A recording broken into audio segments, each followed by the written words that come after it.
Students, आज का हमारा लेक्चर है क्रेडिट कंट्रोल।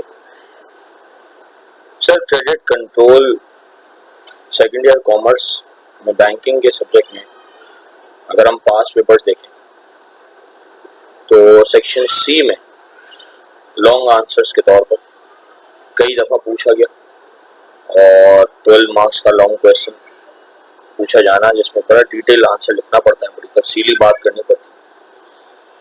और इसके अलावा बीकॉम पार्ट 2 में जो स्टूडेंट्स का इलेक्टिव पेपर होता है बैंकिंग एंड फाइनेंस, उस पेपर में सेंट्रल बैंक का ये मेजर क्रेडिट कंट्रोल बहुत अहमियत रखता है। सर, इस पर एक डिटेल क्वेश्चन आता है, define credit control and explain the various methods और various tools adopted by the state bank और the central bank for the credit control.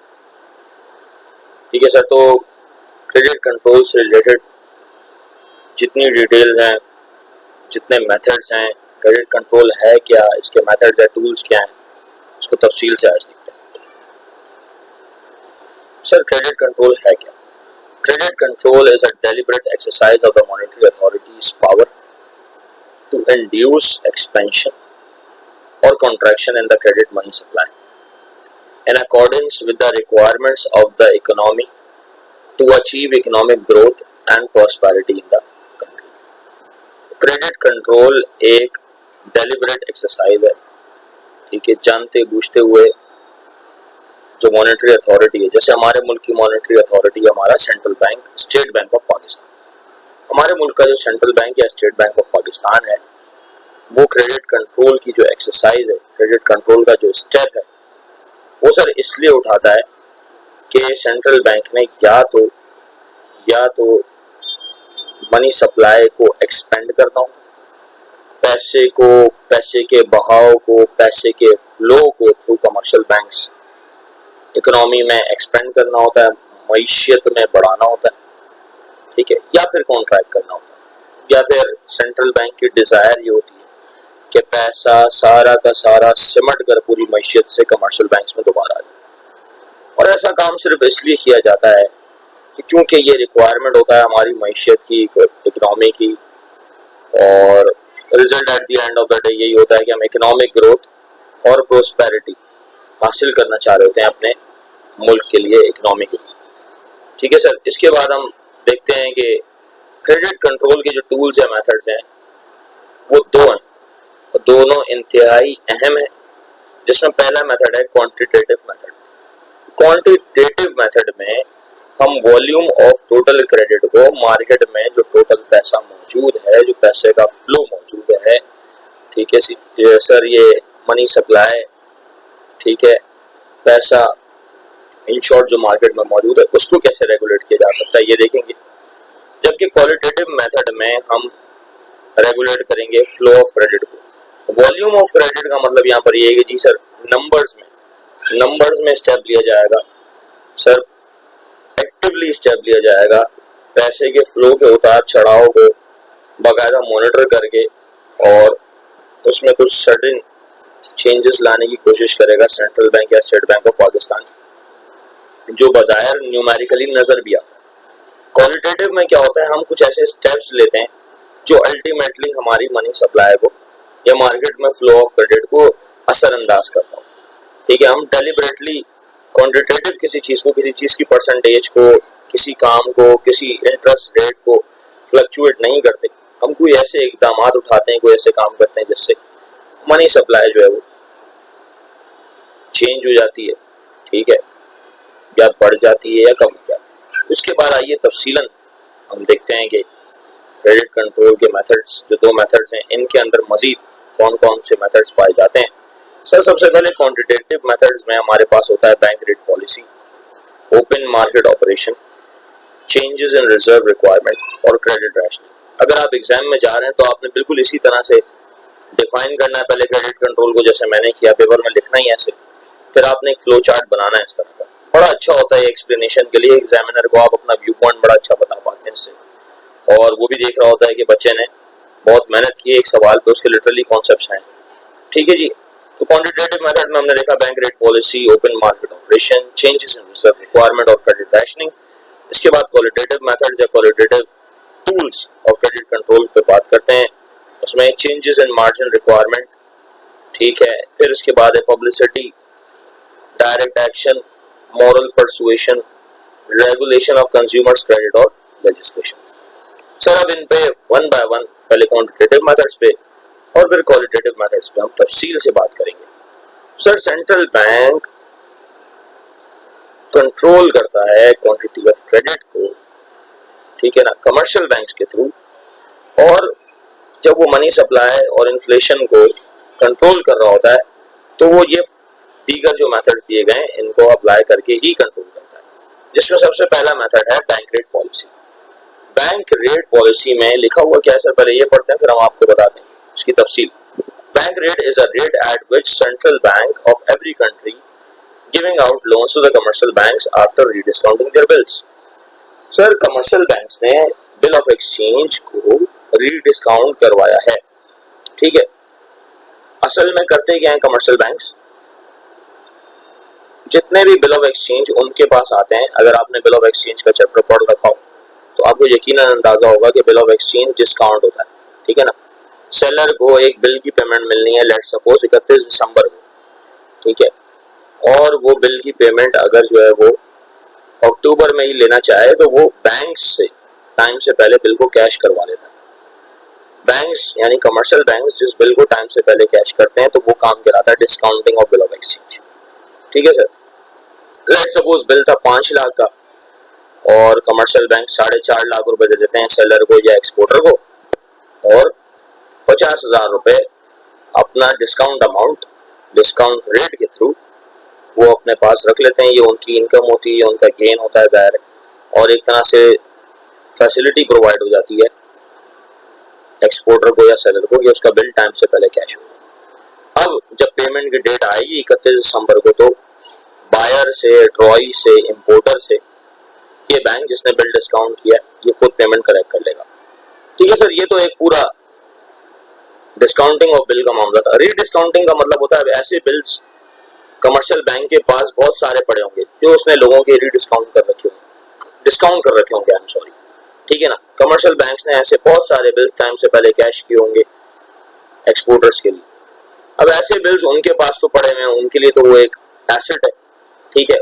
उस बिल को उठाकर सेंट्रल बैंक के पास आप जब रखवा देते हो गारंटी के तौर पे, तो सेंट्रल बैंक उन बिल्स के अगेंस्ट लोन के तौर पे पैसा देता है कमर्शियल बैंक को, ठीक है। तो वो पैसा जिस रेट पर दे रहा होता है वो रेट बैंक रेट कहलाता है, ये कोई इंटरेस्ट रेट नहीं है, ठीक है ना। Bank rate is a rate at which central bank of the country gives out loans to the commercial banks. Bank rate वो रेट है कि जिस पर सेंट्रल बैंक कमर्शियल बैंक्स को लोन देता है, ठीक है ना, और उनके बिल्स गारंटी के तौर पे जो उन्होंने ऑलरेडी डिस्काउंट किए थे उसको रीडिस्काउंट कर देता है, यानी उनके बिल्स गारंटी के तौर पे अपने पास रख लेता है और उसके अगेंस्ट उनको लोन प्रोवाइड कर देता है। जिस रेट पर प्रोवाइड करता है वो बैंक रेट कहलाता है। अब यहाँ पर मैंने इसकी तफसील मजीद लिखी है कि बैंक रेट एक ऐसा रेट है जो इंटरेस्ट रेट से अलग है। Bank rate and interest rate are two different things.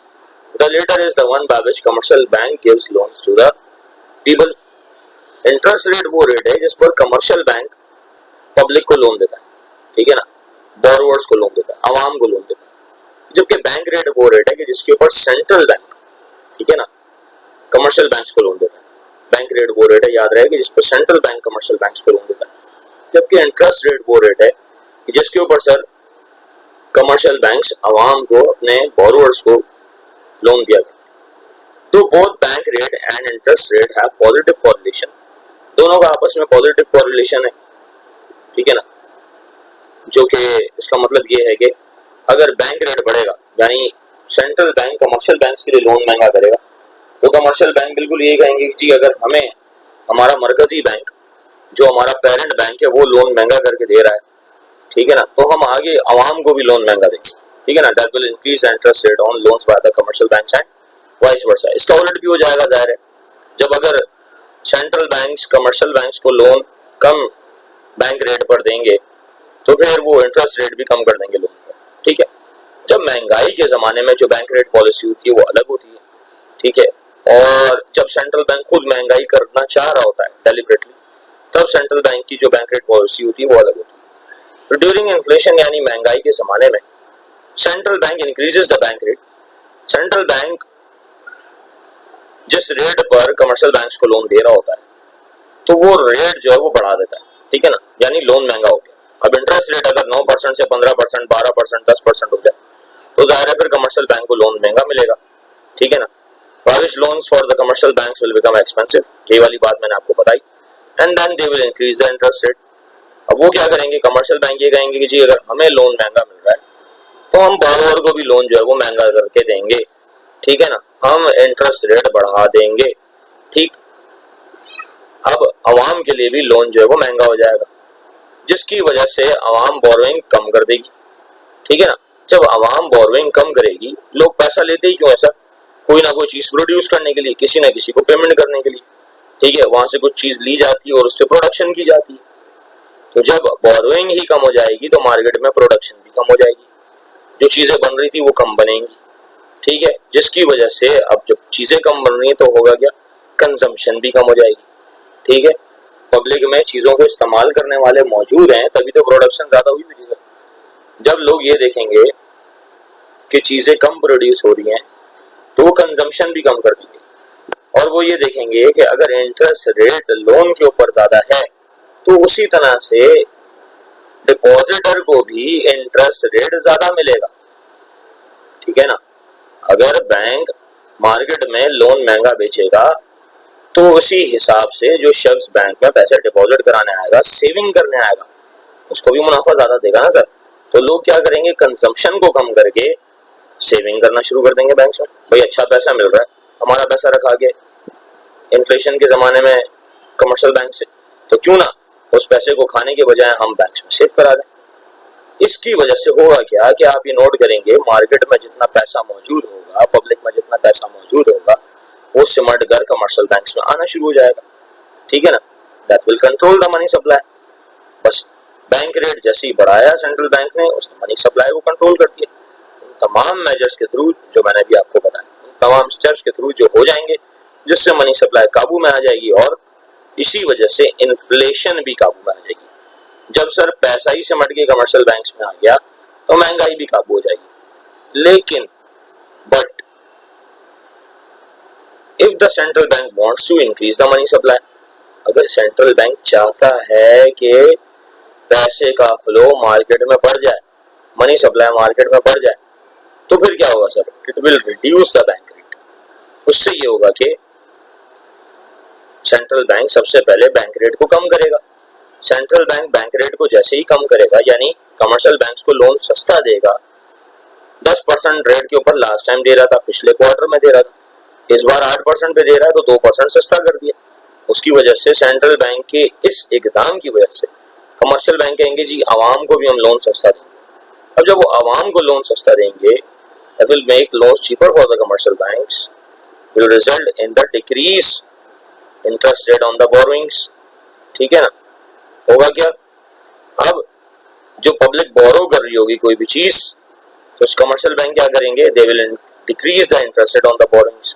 और वो कहेंगे आपने जो बोरो करना है बोरो करें, जितने परसेंट पे हम माजी में महंगा लोन दे रहे थे आपको, अब उस परसेंट से कम कर देंगे, ठीक है ना। पहले लेट्स सपोज कमर्शियल बैंक 12.5% पे लोन दे रहे थे आवाम को, अब वो कम करके 9% पे देंगे, ठीक है। उन्हें 8 पे मिल रहा है तो वो 9 पे देंगे, ठीक है।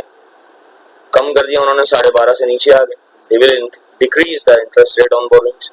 उससे क्या हुआ, आवाम में पैसा ज्यादा चला गया।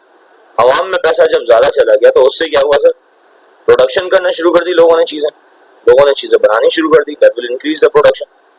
और फिर उससे क्या हुआ, उससे लोगों ने चीजें जब प्रोडक्शन ज्यादा देखी तो सर मार्केट में कोई चीज अगर ज्यादा प्रोड्यूस हो रही है तो उसका रीजन क्या है, कंज्यूमर भी उसके लिए बैठा हुआ, कंजम्पशन ज्यादा हो गई, कंजम्पशन बढ़ गई सर। जब कंजम्पशन बढ़ गई तो लोगों ने पैसा निकाल के बैंकों में से इस्तेमाल करना शुरू कर दिया, दैट डिक्रीज द सेविंग्स। अब इससे क्या हुआ सर, सेविंग्स कम हो गई, ठीक है। बचत करने के बजाय लोग खा रहे ज्यादा है, पैसा उड़ा रहे ज्यादा है sir, and increasing the money supply.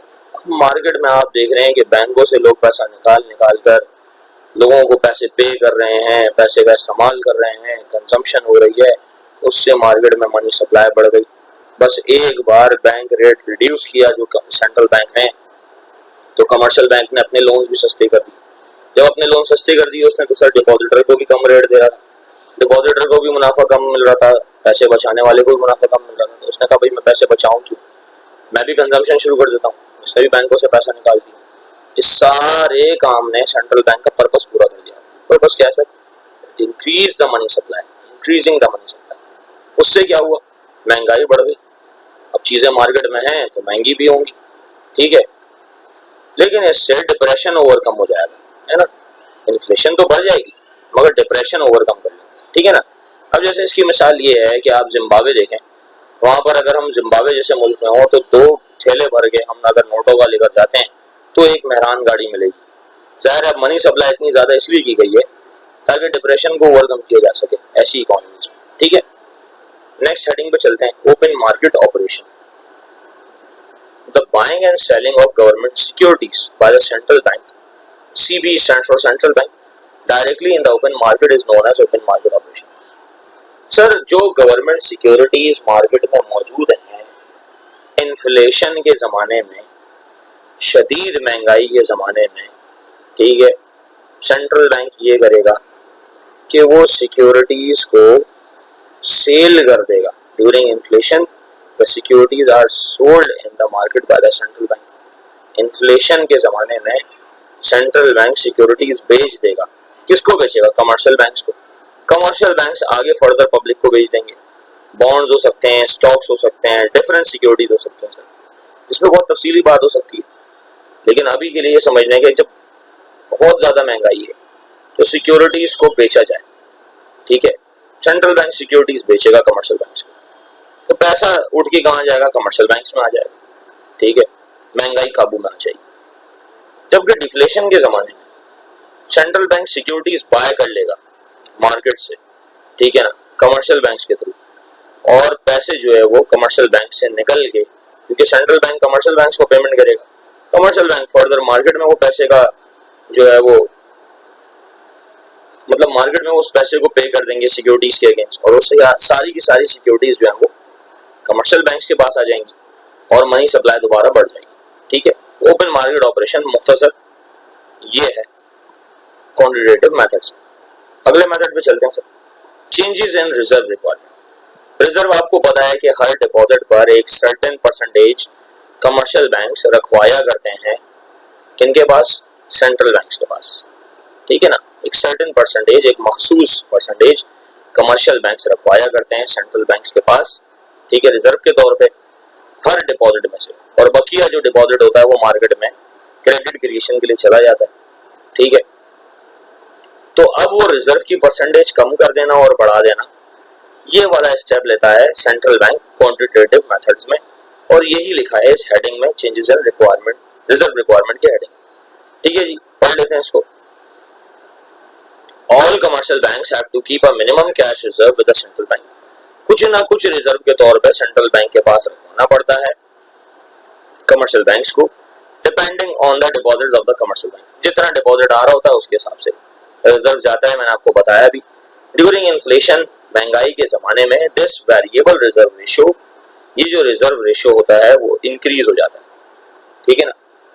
100 रुपए का डिपॉजिट आया कमर्शियल बैंक के पास, सेंट्रल बैंक ने कहा बहुत महंगाई है, पहले आप अपने आप को सिक्योर कीजिए, इसका 20% आप मेरे पास रिजर्व के तौर पर रखवाएं। अब 100 में से 20% यानी 20 रुपए कमर्शियल बैंक ने किसके पास रखवाया हुआ है? सेंट्रल बैंक के पास रिजर्व के तौर पर रखवाया हुआ है। 80 रुपए मार्केट में वो लोन के तौर पर देता है, ठीक है ना, क्रेडिट क्रिएट करता है 80 रुपए से, ठीक। लेकिन जब डिफ्लेशन का जमाना हो तब क्या होगा? तो रेशियो को डिक्रीज कर देंगे डिफ्लेशन के जमाने में, ठीक है ना। जब डिफ्लेशन का जमाना होगा तो इन्फ्लेशन वाले काम का उलट कर देंगे, ठीक है। रिजर्व रेशियो को डिक्रीज करके, पहले 20% रखा हुआ था अब 10 कर देंगे, ठीक है ना। अब कहेंगे कि जी आप 100 रुपए के डिपॉजिट पर हमें 10% रिजर्व रखवाएं, यानी 10 रुपए।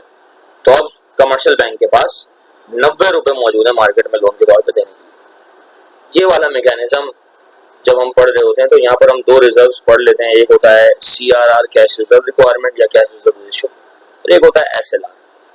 कैश रिजर्व रेशियो कहलाता है वो टोटल डिपॉजिट कमर्शियल बैंक का कि जिसमें से रिजर्व निकाल के कमर्शियल बैंक ने सेंट्रल बैंक के पास रखवाया।